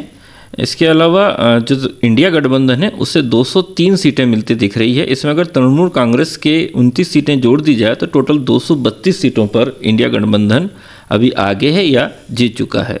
वहीं भाजपा की बात की जाए तो उससे 241 सीटों पर, जिसमें से 29 सीटें वो जीत चुका है, 212 सीटों पर वो आगे है। वहीं जो कांग्रेस है, कांग्रेस 92 सीटों पर आगे है और 7 सीटों पर वो जीत चुके हैं। इस तरह से उनके पास 99 सीटें पूरी हो चुकी है। इसके अलावा सपा समाजवादी पार्टी को 36 सीटें उत्तर प्रदेश में मिल रही है। बढ़िया, मतलब इस बार संसद की बड़ी रंग बिरंगी तस्वीर रहने वाली है। इस बीच में हमारे साथ हमारे राजगढ़ संवाददाता कमल खस भी जुड़ रहे हैं। राजगढ़ सीट भी प्रदेश में बड़ी चर्चा में थी। हम लोग पहले ही बात कर चुके हैं कि दिग्विजय सिंह वहाँ से उम्मीदवार थे और ये माना जा रहा था कि इस बार शायद राजगढ़ में कांग्रेस के लिए कोई अच्छी खबर आए, लेकिन रोडमल नागर वहाँ अपनी सत्ता या अपनी कुर्सी बचाने में कामयाब रहे। तो कमल खस के पास चलते हैं, उनसे जानते हैं। जी कमल जी, दिग्विजय सिंह ने मेहनत तो बहुत की थी, गांव-गांव वो भी बहुत घूमे थे, फिर भी जी निश्चित रूप से सर, राजगढ़ जिले में दिग्विजय सिंह जी की एंट्री के बाद से ही यह चुनाव काफी रोचक हो गया था और जितने भी अनुमान लगाए जा रहे थे लगभग अनुमान के विपरीत ये परिणाम भी आ रहे हैं कि बहुत नजदीकी मामला रहा। अब तक की गणना में राजगढ़ संसदीय क्षेत्र की 8 विधानसभाओं को मिलाकर लगभग 1,35,000 से अधिक वोटों की बढ़त भाजपा प्रत्याशी रोडमल नागर बनाए हुए हैं। तो मतलब क्या इसके कारण देख रहे हैं कि दिग्विजय सिंह जैसे बड़े नाम के बाद भी रोडमल नागर काफी अच्छे बहुमत से जीतते दिख रहे हैं? जी निश्चित रूप से इस बार कांग्रेस ने चुनाव बहुत अच्छे ढंग से लड़ा, बहुत बूथ मैनेजमेंट काफी मजबूत रहा, लेकिन कहीं ना कहीं कांग्रेस की तैयारियों पर सरकार की योजनाएं भारी पड़ी। खासकर मध्य प्रदेश की लाडली बहना और केंद्र सरकार की जो योजनाएं थी, जिनका लाभ जिन हितग्राहियों को मिल रहा है, उन्होंने भाजपा के समर्थन में वोट किया और उसका कारण है कि ये परिणाम सामने है। अभी कितने राउंड बाकी है वहां पर? लगभग अभी गणना अंतिम परिणाम 6:30 बजे तक प्राप्त हो जाएगा। मतलब ट्रेंड सेट हो गया वहां पे लगभग, और ये बढ़त और बढ़ेगी। अभी 1:33 की बढ़त है, ये निश्चित रूप से ऐसा माना जा रहा है कि 1.5 लाख से अधिक वोटों से यहाँ भाजपा प्रत्याशी विजयी होंगे। ठीक है कमल जी, आप नजर रखिए। अजय जी, सामान्य तौर पे दिग्विजय सिंह के बारे में कहा जाता है कि वो अपने बयानों से कई बार हालात स्थिति बिगाड़ने लगी। इस बार उन्होंने जितना संतुलित चुनाव लड़ा वो शायद पिछले चुनाव में कभी देखने को नहीं मिला। फिर भी ये जो हम परिणाम देख रहे हैं, देखिए इसके 2 कारण हैं। पहली बात तो ये है कि दिग्विजय सिंह के जीतने की संभावना मुझे तो कभी एक बार भी नहीं लगी थी। वो बड़ा नाम है, वो इसमें कोई शक नहीं, बड़े नेता हैं, वो अपनी बात है। लेकिन पहली बात तो है कि उन्होंने पिछले 20-21 साल से तो कोई चुनाव जीता नहीं है, एक चीज़। दूसरी बात, 10 साल वो राजनीति से बाहर हो गए थे, खुद ही उन्होंने एक तरह से अपने को अलग कर लिया था, वो कारण। तीसरी बात यह है कि पिछली बार का जो चुनाव है राजगढ़ सीट पर, उन्होंने एक उन्हीं की समर्थक प्रत्याशी मोना सुस्तानी को खड़ा किया था। वो रोडमल नागर से 3.25 लाख वोटों से हारी थी। अगर इस सीट का हम ट्रेंड देखें तो जब से रोडमल नागर उस सीट पर प्रत्याशी हैं, बीजेपी का वोट परसेंटेज, वोट शेयर लगातार बढ़ रहा है। 2014 का चुनाव रोडमल नागर 2 लाख से जीते थे और 2019 का वो 3.25 लाख से जीते थे। 1.25 लाख वोट और ऐड हुआ। जबकि कांग्रेस ने एक ओबीसी कार्ड खेला था कि दोनों एक ही जाति के प्रत्याशी आमने सामने थे, धाकड़ जाति के, लेकिन वो उसको कोई कमाल नहीं दिखा पाई। उसमें भी दिग्विजय सिंह ने उनको पूरी मदद की थी। अब सवाल एक दिग्विजय सिंह के सामने सबसे बड़ी चुनौती ये थी कि पहले तो 3.25 लाख का गैप पूरा करें और उसके बाद फिर वो जीत के बारे में सोचें। हालांकि उन्होंने चुनाव कहते हैं कि बहुत मेहनत से लड़ा और लोगों के घर घर गए, वो कई बार उन्होंने माफ़ी भी मांगी और वगैरह, इस तरह की तमाम बातें हुई हैं। उससे थोड़ा उनको फ़ायदा तो मिला निश्चित रूप से, वो जो गैप है वो कम हुआ है। 2 लाख वोट अगर ये जैसा कि आपके प्रतिनिधि बता रहे थे कि 1.25 लाख से जीत सकते हैं वो, या 1.5 लाख, तो इसका मतलब कि 2 लाख का गैप तो कवर किया उन्होंने, इसमें कोई शक नहीं है। लेकिन ये गैप इतना ज़्यादा है कि वो उसको कवर करना कोई आसान काम नहीं था। दूसरी बात है कि दिग्विजय सिंह को अलग से अपने दुश्मनों की ज़रूरत नहीं है।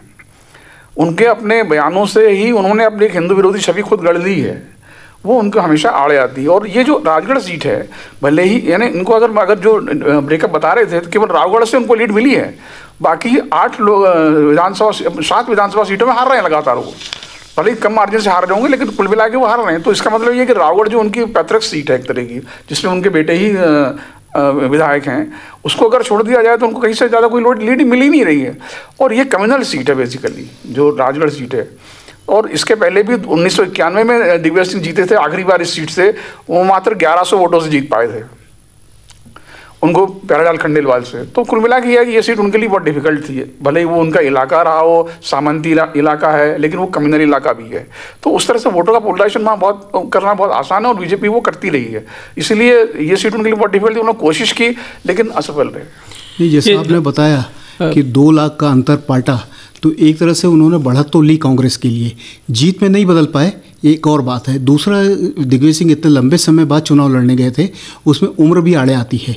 इस समय वो 75 साल के हैं, लेकिन पूरे ताकत के साथ एक नौजवान की तरह चुनाव लड़े। जब हम लोग राजगढ़ दौरे पे थे तो लोगों से ये फीडबैक मिला कि राजा साहब निकाल लेंगे चुनाव, लेकिन वो लग रहा था कि नहीं निकाल पाएंगे। उन्होंने एक मैसेज पूरे गाँव दिया कि मुझे लोकसभा सदस्य मत बनाइए, सांसद मत बनाइए, अपना वकील बना के भेजिए ताकि मैं संसद में आपकी बात उठा सकूं। हालांकि वो अपील बहुत असर नहीं की, लेकिन वो जो रिजल्ट आना था, चूँकि एक हवा भी चल रही थी। नहीं, उसका एक बड़ा कारण दूसरा भी है। असल में क्या है कि दिग्विजय सिंह जिस पीढ़ी के नेता हैं, उनका नई पीढ़ी से बहुत ज़्यादा कनेक्ट नहीं है। हाँ, सबसे बड़ा कारण ये है। वो जो जनरेशन है जो इसके आते, वो तो अब लगभग सीन से बाहर हो चुकी है। वही हम कमलनाथ के मामले में भी देख रहे हैं। कमलनाथ ने पूरी कोशिश की कि भाई अपने बेटे को जिताने के लिए पूरी जी जान लगा दी उन्होंने, इमोशनल अपील कर दी। दिग्विजय सिंह ने इमोशनल अपील कर दी कि भाई मेरा आखिरी चुनाव है, और तो लेकिन लोगों ने उस पर ज़्यादा ध्यान दिया नहीं। इसका मतलब ये है। दूसरी बात है, नई पीढ़ी से उनका कोई ज़्यादा कनेक्ट नहीं है, तो वो ये भी बड़ा कारण है उसका। चूँकि छिंदवाड़ा की बात चल निकली है, आपने कमलनाथ जी का उल्लेख किया, तो ये भी सच बात है कि देश भर में छिंदवाड़ा एक ऐसी सीट थी जिस पे पूरे देश की निगाहें थी। वजह ये थी कि भाजपा 29 सीट भाजपा ने नाक का सवाल बना लिया था, और कांग्रेस को ये लग रहा था कि कम से कम ये सीट तो बचानी है हमारी, और हम बचा भी लेंगे। फिर भी अब जो खबरें मिल रही हैं कि उस हिसाब से करीब 1 लाख का मार्जिन यहाँ भी देखने को मिल रहा है। और जैसे अजय जी ने बताया कि भावनात्मक अपील भी उन्होंने कमलनाथ ने की थी, लेकिन शायद जनता ने इस बार विवेक बंटी साहू या युवा चेहरे, चाहें तो थोड़ा सा बैकग्राउंड बता दूं इसका। जी, देखिए क्या है कि ये इस सीट को लेकर के जो बीजेपी ने रणनीति बनाई थी वो बहुत स्पष्ट थी। पिछला चुनाव अगर हम देखें 2019 का, आपको बस 2 मिनट रुक रहे जी, आपकी बात जारी रखेंगे। एक बार हमारे साथ राकेश प्रजापति जुड़ गए छिंदवाड़ा से, हमारे संवाददाता, एक बार उनसे भी जानते हैं क्या है रहे ग्राउंड के हालात कि कमलनाथ जी को या कहें नकुल नाथ को चुनाव हारना पड़ा। जी राकेश जी बताइए, आप कैसे देख रहे हैं छिंदवाड़ा के चुनाव परिणाम को? संजय जी, सबसे पहले तो मैं आपको बता दूं कि मैं अभी मतगणना स्थल पर हूँ। वो यहाँ पर लगभग मतगणना का काम लगभग अंतिम चरणों में। मैं आज यहाँ का आपको नज़ारा बताता हूँ। लगभग मैं 35 सालों से इस संसदीय क्षेत्र को कवर करते आ रहा हूँ, और आज देखा कि आज सुबह से ही मतगणना स्थल पर नज़ारा कुछ बदला सा नजर आ रहा था, क्योंकि छिंदवाड़ा संसदीय क्षेत्र का इतिहास रहा है कि यहाँ पर पहले राउंड से ही कांग्रेस के पक्ष में परिणाम आते रहे हैं, परंतु आज इसके विपरीत बीते 27 वर्षों बाद भारतीय जनता पार्टी के प्रत्याशी विवेक साहू बंटी ने कांग्रेस प्रत्याशी नकुल नाथ को लगभग 1 लाख अधिक वोटों से पराजित कर विजय श्री प्राप्त करते हुए नजर आ रहे हैं। जानकारी के लिए मैं यह भी बात बताते चलूं कि सन 1980 से छिंदवाड़ा संसदीय क्षेत्र से लगातार सांसद कमलनाथ रहे हैं, और उसके बाद 2019 से उनके बेटे नकुल नाथ इस क्षेत्र के सांसद बने। 1997 में पहली बार केवल भारतीय जनता पार्टी यहाँ जीती थी, जिन्हें सुंदरलाल पटवार ने उपचुनाव के दौरान पराजित किया था। यह बात बड़ी दिलचस्प भी रही है यहाँ पर देखने को दिखी कि लगातार 2 बार चुनाव हार चुके स्थानीय प्रत्याशी विवेक बंटी साहू पर भारतीय जनता पार्टी ने इस बार दोबारा दांव खेला और वे इस बार लोकसभा क्षेत्र की सभी 7 विधानसभा क्षेत्रों से अच्छी खासी लीड लेकर कमलनाथ के गढ़ को लगभग ढा दिया है। इस समय 1 लाख से अधिक वोटों का अंतर विवेक बंटी साहू और नकुल नाथ के बीच चल रहा है। विवेक बंटी साहू की जीत लगभग तय है और जीत का आंकड़ा और भी बढ़ सकता है। इस ऐतिहासिक जीत का भाजपा बीते 40 सालों के अपने संघर्ष को देती नजर आ रही है। बिल्कुल राकेश जी, जैसे आप बता भी रहे थे कि आप ऑलमोस्ट 3.5 दशक से छिंदवाड़ा लोकसभा सीट को कवर कर रहे हैं, तो इस बार हम सब ने देखा कि कमलनाथ ने बाकायदा भावनात्मक अपील की कि मेरा आखिरी चुनाव है, पूरा परिवार एकजुट होकर चुनाव प्रचार में उतरा भी, फिर भी जनता में या लोगों में उनकी अपील काम नहीं कर पाई, वजह क्या रही? देखिए, ये इस छिंदवाड़ा लोकसभा संसदीय क्षेत्र पर लगभग भी जब 2014 से केंद्र में सरकार बनी तब से ही इस संसदीय क्षेत्र पर सभी की निगाहें थी और भारतीय जनता इसे इसमें हॉट सीट को निरूपित करके इसके पर केंद्रित किया। भारतीय जनता पार्टी ने 2014 में भी, 19 में भी और बीते विधानसभा क्षेत्रों में भी पूरी दमखम के साथ, प्राणपण के साथ, पूरी ताकत के साथ झोंक दी, परंतु ये कमलनाथ के इस गढ़ को ढा नहीं पाए। इस बात ये नजर आई कि नकुल नाथ जी हैं, नकुल नाथ का 2019 में ये इनको इंट्रोड्यूस किया गया और ये पहली बार सांसद चुने गए। इनका क्षेत्र में उतना ज्यादा क्या कहते लोगों से परिचय नहीं है। दूसरा ये कि इनकी सिर्फ पहचान ये है कि कमलनाथ के पुत्र रहे हैं। जो कुछ भी रहा है इनका, जो 2019 में भी अगर जीतने का पीछे मुख्य कारण रहा कि सिर्फ कमलनाथ क्योंकि 1980 से लगातार इस क्षेत्र का प्रतिनिधित्व कर रहे हैं और यहाँ पर अगर विकास की अगर बात की जाए तो कमलनाथ के ही नाम पर और विकास और कमलनाथ एक दूसरे को पर्याय नजर आते हैं। अब रही बात नकुल नाथ जी इस बार हारने का कारण और भारतीय क्या कहते कमलनाथ जी के इतना सब कुछ प्रयास करने के बावजूद भी ये संसदीय क्षेत्र अगर कांग्रेस के हाथों से निकलता है तो ये कांग्रेस के का क्योंकि ये गढ़ रहा है, ये दोनों ही पार्टी भारतीय जनता पार्टी और कांग्रेस की प्रतिष्ठा का प्रश्न बन चुका था। खासकर कमलनाथ की तो किसान का सवाल था। पर मगर मैं आपको ये भी बता दूं कि कमलनाथ भी ठीक है। राकेश जी आप नजर रखिए, आपसे फिर बात भी करेंगे। इस बीच में हमारे साथ हमारे विशेषज्ञ अजय जी, आप इस पे कुछ पृष्ठभूमि की बात कर रहे थे। आप नहीं, मैं ये कह रहा था कि ये जो जिस तरह से स्ट्रेटेजी बनाई गई है जीतने की, वो ये था कि अगर हम 2019 का चुनाव देखें तो बीजेपी ने एक नया प्रयोग किया था जो शायद कभी आमतौर पर होता नहीं है। उन्होंने छिंदवाड़ा की जनरल सीट से एक आदिवासी प्रत्याशी को उतारा था, नथन शाह कवरेती को। नथन शाह ने जो है वो इतनी कड़ी टक्कर दी कि मात्र 37,000 से नकुल नाथ ये सीट जीत पाए, जबकि उनके पिताजी मुख्यमंत्री थे उस वक्त। तो ये बीजेपी को समझ में आया कि ये इनको हराया जा सकता है। इस बार उन्होंने क्या, उनके बहुत सारे आदमी इधर ले लिए और प्रचार किया नकुलनाथ की। दूसरी बात, नकुलनाथ की छवि भी उतनी अच्छी नहीं जैसे कमलनाथ की है। और कुल मिला के बीच में पता खबर चढ़ी कि वो इसमें शामिल होना चाहते हैं बीजेपी में, उससे भी नुकसान हुआ। तो कुल मिला के क्या है कि उन्होंने इतनी घेराबंदी कर दी थी। और जो रूरल एरिया के अंदर, जैसे उन्होंने कहा कि लगभग सभी विधानसभा सीटों से लीड मिली है बंटी साहू को।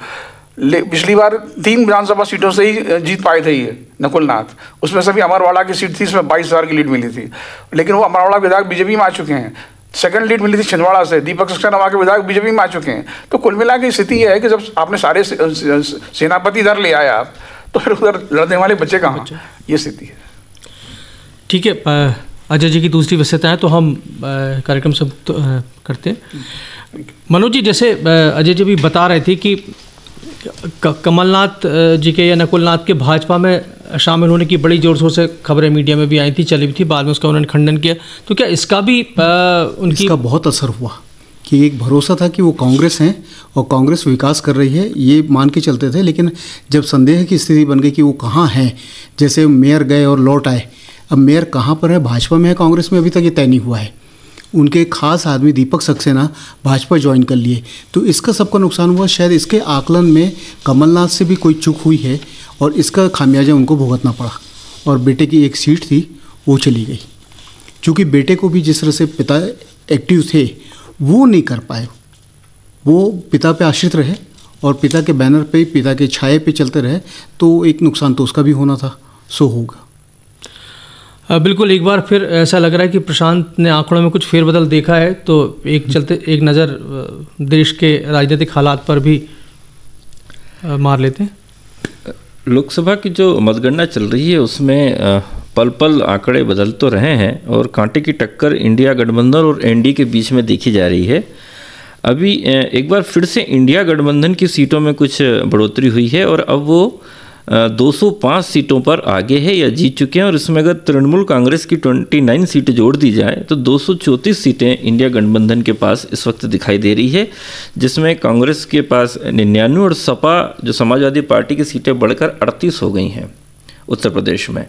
इसके अलावा एनडीए में देखा जाए तो उनके पास 292 का आंकड़ा है, 292 सीट है, जिसमें 42 पे वो जीत चुके हैं और 250 पे वो आगे हैं। बीजेपी की सीट जो है थोड़ी कम हो गई हैं, 239 सीटें उन्हें मिलती दिख रही है, जिसमें 38 के परिणाम आ चुके हैं और 201 पे वो आगे हैं। इसके अलावा टीडीपी 16, जेडीयू 13 और शिवसेना शिंदे गुट जो है वो 6 सीटों पर आगे है। तो इस तरीके से ये पल पल बदल रहा है, लेकिन इंडिया गठबंधन अभी भी जो है सीटें अपनी धीरे धीरे बढ़ा रहा है। खास करके समाजवादी पार्टी 38 सीटों पर आगे है और मुझे लगता है ये अब तक का उत्तर प्रदेश में उनका सबसे बेहतर प्रदर्शन है। असल में ये राहुल और अखिलेश की जोड़ी ने जो कमाल किया है उसका भी असर देखने को मिल रहा है और अब लगता है लोगों को कि एक नया चेहरा है, नया कुछ है। इन लोगों ने जिस तरह से कैंपेन किया समाजवादी पार्टी के लिए, कांग्रेस के लिए, इंडिया गठबंधन के लिए, तो उसका असर देखने को मिल रहा है। और सबसे बड़ी बात ये हुई कि ये जो एग्जिट पोल में जिस तरह से एक दृश्य खींचा गया था वो धराशायी हो गया। अब भरोसा शायद अगले बार जब एग्जिट पोल आए तो कोई करेगा नहीं। बिल्कुल, एग्जिट पोल जैसे आपने कहा कि 2 युवा चेहरों पे उत्तर प्रदेश के लोगों ने भरोसा था, लेकिन ये भरोसा बिहार में 2 युवा चेहरों पे उतना नज़र नहीं आया, क्योंकि बिहार में भी राहुल और तेजस्वी की जोड़ी ने मिलकर प्रचार किया। आप शायद ये कह सकते हैं कि लालू प्रसाद यादव का पुराना कार्यकाल शायद हावी रहा या नीतीश कुमार का भाजपा में शामिल होने से कुछ फ़र्क पड़ा हो, लेकिन वहाँ 2 युवा चेहरे उस तरह से कामयाब होते नहीं दिख रहे। वो उसकी वजह एक है कि लालू प्रसाद यादव अभी भी सीन में बने हुए हैं, भले वो किनारे हैं लेकिन सीन में बने हुए हैं, तो एक उसका थोड़ा सा नुकसान हुआ। और दूसरा जो बीजेपी में चले जाने से नीतीश कुमार का एक गठबंधन टूटने से वहाँ भी परेशानी हुई है।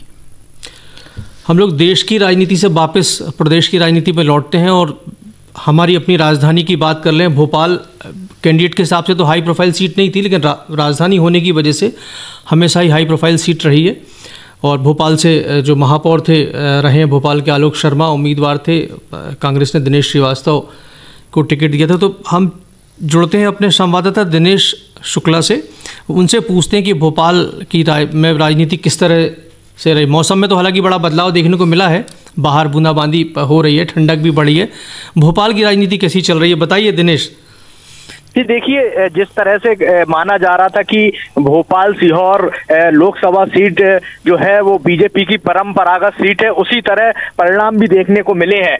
भोपाल से जो बीजेपी के प्रदेश उपाध्यक्ष और पूर्व महापौर आलोक शर्मा पर भरोसा जताया था, उनको 9,81,109 वोट मिले हैं और उन्होंने 5,01,499 वोट से जीत दर्ज की है। वहीं कांग्रेस के जो प्रत्याशी रहे अरुण कुमार श्रीवास्तव, उनको 4,79,610 वोट मिले हैं। तो जिस तरह की माना जा रहा था कि मध्य प्रदेश की राजधानी के की 7 विधानसभा सीटें और एक सीहोर विधानसभा सीट जो इस लोकसभा के अंतर्गत आती है, यहाँ पर बीजेपी अपना झंडा फहराएगी और उसी मुताबिक देखने को भी मिला है। तो आलोक शर्मा भोपाल सीहोर संसदीय क्षेत्र से लोकसभा के सदस्य बनकर निर्वाचित होकर अब संसद में इस लोकसभा का प्रतिनिधित्व करेंगे। लगातार वो महापौर रहे हैं और उन्होंने कई भोपाल के लिए ऐसे काम किए हैं जिसको लेकर उन्हें हमेशा ही याद किया जाता है। वही संगठन में भी उनकी एक अच्छी पकड़ है, यही कारण है कि पार्टी ने उन्हें उपाध्यक्ष बना के रखा था। अब आलोक शर्मा जो है भोपाल सीहोर संसदीय क्षेत्र का प्रतिनिधित्व करेंगे। और देखने वाली बात होगी कि किस तरह से जो प्रोजेक्ट चल रहे हैं उनको कैसे आगे बढ़ाते हैं। उनका साफ तौर पर कहना था कि बैरसिया में रेलवे स्टेशन लेकर आएंगे और जो मेट्रो परियोजना है भोपाल की उसको सीहोर तक लेके जाएंगे। तो ये दो बड़े प्रोजेक्ट की वो बात करते थे। तो अब उनके हाथ में कमान होगी, वो यहाँ के प्रतिनिधि होंगे संसद में, तो किस तरह से इस काम को आगे बढ़ाते हैं, किस तरह से काम करते हैं, ये देखने वाली बात होगी। लेकिन सबसे बड़ी बात यही है कि उन्होंने 5 लाख से अधिक वोटों से जीत दर्ज की है और जैसी की संभावना व्यक्त की जा रही थी। जी संजीव। दिनेश, आप दिन भर से फील्ड में है, मतलब भोपाल चुनाव के अलावा चूंकि राजधानी है तो तमाम बड़े नेता भी यहाँ मौजूद हैं और आपकी प्रतिक्रिया या आपने ली भी होगी, बातचीत भी, क्योंकि क्या माहौल नजर आ रहा है फिलहाल दोनों बड़े दलों के कार्यालयों में या नेताओं में? जी देखिए, मध्य प्रदेश की बात करें हम तो सेंटर है, राजधानी है, यहाँ पर दोनों राजनीतिक दलों के कार्यालय भी हैं। हमने कांग्रेस की बात करें तो वहाँ पर वार रूम बनाया गया था, लगातार पल पल की नजर रखी जा रही थी। कांग्रेस ने मध्य प्रदेश की 29 में से 27 सीटों पर ही चुनाव लड़ा, क्योंकि एक इंडी गठबंधन के तहत खजुराहो जो लोकसभा सीट थी वहां पर समाजवादी पार्टी के प्रत्याशी को टिकट दिया गया था जिसका नामांकन रद्द हो गया था। वहीं इंदौर में कांग्रेस के अधिकृत प्रत्याशी ने अपना नामांकन वापस ले लिया था। तो 27 सीटों पर कांग्रेस यहां पर मुकाबले में थी, लेकिन इन सभी 27 सीटों पर उनकी हार सुनिश्चित होती हुई नजर आ रही है, क्योंकि छिंदवाड़ा जिसको अजय सीट माना जाता था कांग्रेस के लिए, वो भी नकुलनाथ हारते हुए दिख रहे हैं। तो अभी परिणाम आने बाकी है, लेकिन 29 में से 29 सीट प्रदेश की गंवाती हुई कांग्रेस यहां नजर आ रही है। वहीं जो बीजेपी का नेतृत्व है, संगठन है, वो यहाँ पर 29 जो सीटें जीतने की बात कही थी वो जीतती हुई नजर आ रही है। जी ठीक है दिनेश, आप नज़र रखिए, हम आपसे फिर आगे भी बातचीत करेंगे, आपसे जुड़ेंगे। मनोज जी, भोपाल को फिर सत्तारूढ़ पार्टी का सांसद मिल गया कह सकते हैं। पिछले बार प्रज्ञा निश्चित रूप से, लेकिन इस बार ये कह सकते हैं कि आलोक शर्मा राजनीति में भी सक्रिय हैं, महापौर भी रहे हैं, भोपाल को बेहतर तरीके से जानते भी हैं और भोपाल की समस्याओं से भी बहुत अच्छे तरीके से अवगत हैं। तो आलोक शर्मा का जीतना भोपाल शहर के लिए, भोपाल लोकसभा क्षेत्र के लिए कितना बहुत फ़ायदेमंद होगा। जो लोग आलोक शर्मा को जानते हैं वो बेहद सहज और सरल हैं, लोगों से मिलते हैं, लोग उनको जानते हैं और वो लोगों को जानते हैं। उनके साथ वही हाल है जैसे शिवराज जी का अपने मतदाताओं के साथ है, तो इसका फ़ायदा तो मिलना है। देखिए, पिछले शायद प्रज्ञा जी ने 4 लाख वोटों से जीती थी, उससे बढ़कर अब 1.25 लाख और इन्होंने ऐड किया है। तो इसका मतलब लोकप्रियता उनकी काम आई, मोदी जी का जादू काम आया। और सबसे बड़ी बात, जैसे दिनेश जी बता रहे थे कि 2 उनके प्रोजेक्ट हैं, मेट्रो को सीहोर तक लेके जाना और एक दूसरी कोई बात बता रहे थे, अब ये काम पूरे होंगे तो भोपाल एक विकसित राजधानी के रूप में अब हमको देखने को मिलेगा। अब वो मतलब आलोक जी बीजेपी के हैं, लेकिन वो सर्वमान्य नेता हैं, उनको दोनों दल मानते हैं।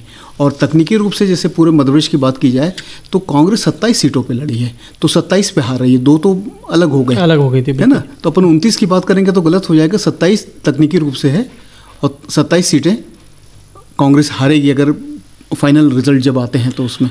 प्रशांत बता रहे हैं मध्य प्रदेश को लेकर कुछ डाटा उनके पास आया। जी प्रशांत। जो इलेक्शन कमीशन की साइट है उसमें 29 सीटों पर ही बीजेपी को बढ़त या जीत है। अब तक 5 परिणाम घोषित हो चुके हैं। गुना से ज्योतिरादित्य सिंधिया ने करीब 5,40,000 वोटों से जीत दर्ज की है। टीकमगढ़ में डॉक्टर वीरेंद्र कुमार 4 लाख से अधिक मतों से जीते हैं। दमोह में राहुल सिंह लोधी भी 4,06,000 मतों से जीते हैं। मंडला में फग्गन सिंह कुलस्ते ने 1,03,846 मतों से जीत हासिल की है। वहीं इंदौर में शंकर ललवानी 11,75,000 वोटों से जीते हैं और इसके अलावा 24 सीटों पर बीजेपी अभी आगे है। बिल्कुल, पता है इसमें जो जानने वाली बात है मंडला सीट की बात है। मंडला हम लोगों ने अभी बातचीत में उल्लेख भी किया था कि मंडला सीट ऐसा लग रहा था कि शायद इस बार बीजेपी के हाथ से निकल सकती है, लेकिन 1 लाख के मार्जिन से फग्गन सिंह कुलस्ते जीते हैं। केंद्रीय मंत्री हैं, भाजपा का बड़ा आदिवासी चेहरा है, तो निश्चित तौर पे उनके लिए भी अच्छी खबर है और पार्टी के लिए तो है ही। हम इसी संदर्भ में अगर बात करें तो ग्वालियर की सीट भी इस बार मध्य प्रदेश में बड़ी चर्चा में थी। ऐसा कहा जा रहा था कि कांग्रेस जो प्रत्याशी हैं बहुत दमदार उम्मीदवार हैं और हो सकता है कि वो मतलब पार्टीगत परिवर्तन करा दें, मतलब वहाँ कांग्रेस का खाता खोल दें। तो इस बारे में एक बार चलते हैं ग्वालियर, वहाँ नवीन श्रीवास्तव हैं हमारे संवाददाता। नवीन जी, आप तक आवाज़ पहुँच रही है? हाँ जी जी जी संजीव जी। तो बताइए ग्वालियर के एक तो पहले परिणामों से हमारे जो हम लोग के पास खबर थी कि 65,000 वोट से शायद भाजपा प्रत्याशी आगे चल रहे थे, आपके पास क्या खबर है? हाँ बिल्कुल, आपकी खबर सही है। और अगर देखें तो वैसे अभी तक कुल 20 राउंड में गिनती पूरी होनी है। 17 राउंड की गिनती यहाँ पे पूरी हो चुकी है। और मैं बता दूं जो अधिकृत घोषणा है 17 राउंड की, उसके मुताबिक 62,953 मतों से आगे चल रहे हैं इस समय। लेकिन जो 8 विधानसभा क्षेत्र हैं, अगर उनके जो रुझान आ रहे हैं तो उसके मुताबिक तो कुल मिलाकर 67,000 से अधिक मतों से इस समय भाजपा उम्मीदवार भारत सिंह कुशवाहा अपने निकटतम प्रतिद्वंद्वी कांग्रेस के प्रवीण पाठक से आगे चल रहे हैं। और ये आपने बिल्कुल सही कहा कि ऐसा लग रहा था कि शायद यहाँ से कांग्रेस सीट निकाल के देगी, लेकिन परिणाम बिल्कुल यहाँ पे विपरीत नजर आए हैं अभी तक। और ऐसा लग रहा है कि ये सीट जिस तरह से बड़ी बढ़त हासिल कर ली है यहाँ पे ग्वालियर संसदीय क्षेत्र से भाजपा प्रत्याशी भारत सिंह कुशवाहा ने, उसको देखते हुए ऐसा लगता है कि वो जीत की ओर अग्रसर है, क्योंकि सिर्फ 3 राउंड और बचे हुए हैं और उससे लगता नहीं कि बहुत ज्यादा उलटफेर यहाँ होने वाली है। बिल्कुल नवीन जी, आप रखिए नज़र, फिर आगे भी आपसे संपर्क करेंगे। बहुत बहुत शुक्रिया। ग्वालियर में जैसे कि संवाददाता भी बता रहे थे कि प्रवीण पाठक अच्छे उम्मीदवार थे और मीडिया में या कहें कि राजनीतिक हलकों में चर्चा भी थी कि वो शायद अपनी छवि के चलते ग्वालियर में कांग्रेस के लिए खाता खोल सकते हैं, लेकिन फिर भी जैसे भी हम बात कर रहे थे, इंदौर में 11 लाख से जीत, विदिशा में 8 लाख से जीत, ऐसे में ये जो 4 सीटें हैं जैसे कि मंडला है, अभी ग्वालियर बताया वो भी 1 लाख के अंदर है, भिंड भी लाख सवा लाख, ऐसे जो 4-5 सीटें हैं ये भाजपा के लिए थोड़ी चिंता का कारण हो सकती है। जब 4 लाख 5 लाख 3 लाख से जीत रहे हैं तो ऐसी 5 सीटों में क्या कारण हुआ कि वो लाख सवा लाख 1.5 लाख के बीच रह गए।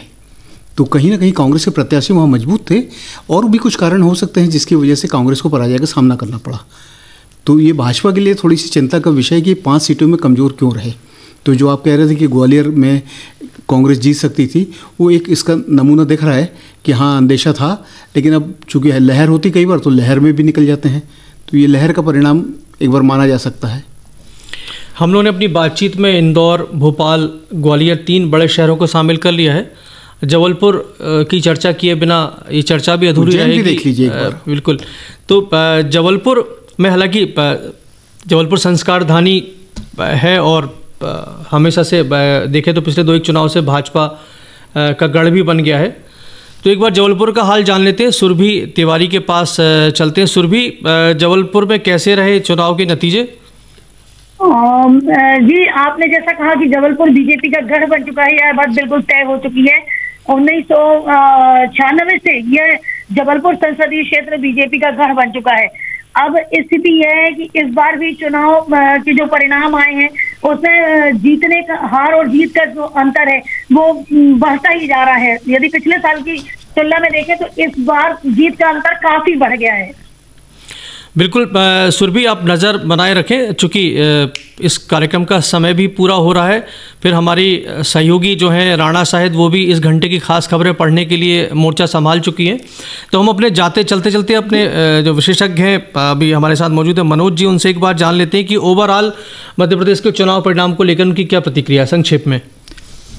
ये पहली बात तो ये पूरा का पूरा मोदी के जादू का प्रभाव दिखता है इसमें, और देश में शायद अकेला राज्य है जिसने 29 सीटें भाजपा को दी हैं। तो भाजपा की जीत का आंकड़ा इसकी वजह से बढ़ेगा, है ना। दूसरा, मोहन यादव की मेहनत, 6 महीने का कार्यकाल और उसमें इतनी बड़ी जीत कि 10 लाख 8 लाख 5 लाख 4 लाख, ये अपने आप में कमाल है। और सचमुच में ये कहना चाहिए कि मध्य प्रदेश भी जो है भाजपा का गढ़ बनता चला जा रहा है। प्रशांत जी, आपकी कंक्लूडिंग प्रतिक्रिया ओवरऑल मध्य प्रदेश के नतीजों पर?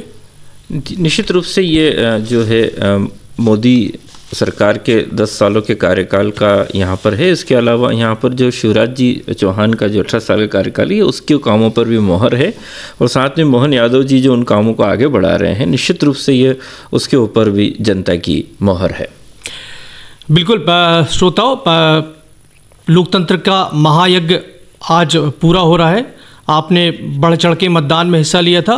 अब हालांकि अगले 5 साल बाद फिर आपको मौका मिलेगा, लेकिन हम आज से आपसे अपील करते हैं कि आगे जब भी किसी भी तरह के किसी भी लेवल के चुनाव हो, आप मतदान में ज़रूर हिस्सा लें, ताकि देश की सरकार चुनने में या अपना लीडर चुनने में आपकी भूमिका रहे और आप फिर उस लीडर पर दबाव बना सकें।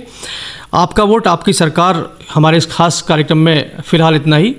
फिर कभी मुलाकात होगी किसी नए कार्यक्रम, किसी नए विषय के साथ। नमस्कार।